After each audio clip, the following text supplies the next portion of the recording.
Let's go! एक समय था जब हम भी एक छोटे से सवाल जवाब करने वाले बच्चे हुआ करते थे। हम भी अपने नानी के यहाँ जाया करते थे और नानी के घर जाने के लिए ट्रेन से जाना पड़ता था। तो जब भी ट्रेन किसी पुल के ऊपर से जाती तो नदी में सिक्का फेंका करते थे।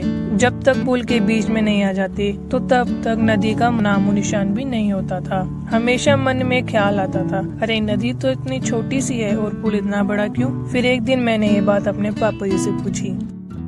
पापा जी, पुल तो इतना बड़ा है पर नदी इतनी छोटी क्यों? पापा जी ने कहा, क्योंकि ये गर्मियों के मौसम है, इसमें पानी सूख जाता है।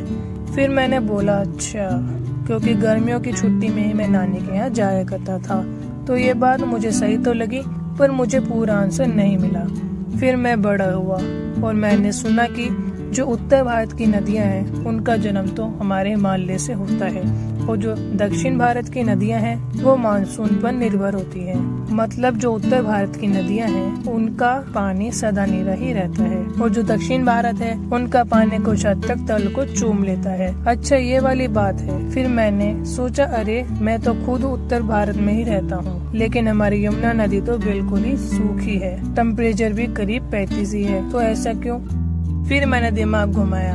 मैंने फिर सोचा, जो यमुना नदी में पानी आता है वो हरियाणा से होता हुआ आता है। हरियाणा और दिल्ली के बीच में हथनीकुंड बांध है जो यमुना नदी में पानी को आने जाने से रोकता तथा उसका प्रवाह करता है, उसे बहने देता है। फिर क्या, मैंने सोचा, जब बाढ़ आती है तो हरियाणा सारा पानी छोड़ देता है, वरना दिल्ली की यमुना नदी सूखी ही रहती है। ये तो गलत है ना? फिर क्या मेरे मन में ख्याल आया, क्यों न सारी की सारी नदियों को साथ में जोड़ दिया जाए। जहाँ सूखे की प्रॉब्लम है वहाँ पानी, और जहाँ बाढ़ की प्रॉब्लम है वो भी सोल्व। फिर मैंने देखा कि ये ख्याल मेरे मन में ही नहीं बल्कि ये ख्याल तो काफी दिग्गजों के मन में भी आया था। नदियों को जोड़ने की बात लगभग 160 साल से हो रही है। इसकी शुरुआत ब्रिटिश द्वारा की गई थी। 1858 में ब्रिटिश सैन्य इंजीनियर आर्थर थॉमस ने बड़ी नदियों के बीच नहर जोड़ने का प्रस्ताव दिया था, जिससे ईस्ट इंडिया कंपनी को बंदरगाहों की सुविधा प्राप्त हो सकी एवं दक्षिण पूर्वी प्रांतों में पुनः पड़ने वाले सूखे से निपटा। फिर यह सपना हमारे पूर्व प्रधानमंत्री स्वर्गीय श्री अटल बिहारी वाजपेयी जी का भी था, जो कि आज तक पूरा न हो पाया।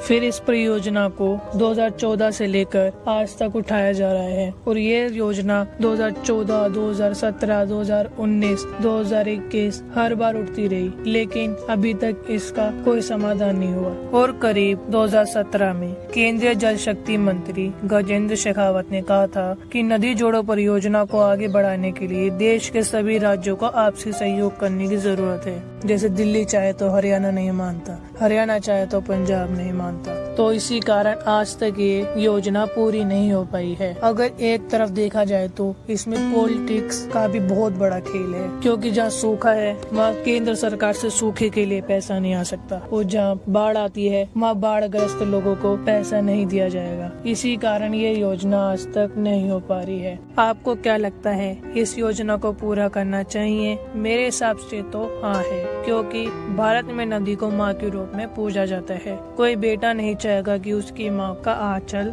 कभी खाली हो। अगर हम साइंस के रूप में देखें तो जब नदी में पानी नहीं होता तो वो रुकी रहेगी, जिससे पानी गंदा हो जाएगा। जब इनको साथ में जोड़ दिया जाए तो जल का प्रवाह होता रहेगा और पानी गंदा भी नहीं होगा।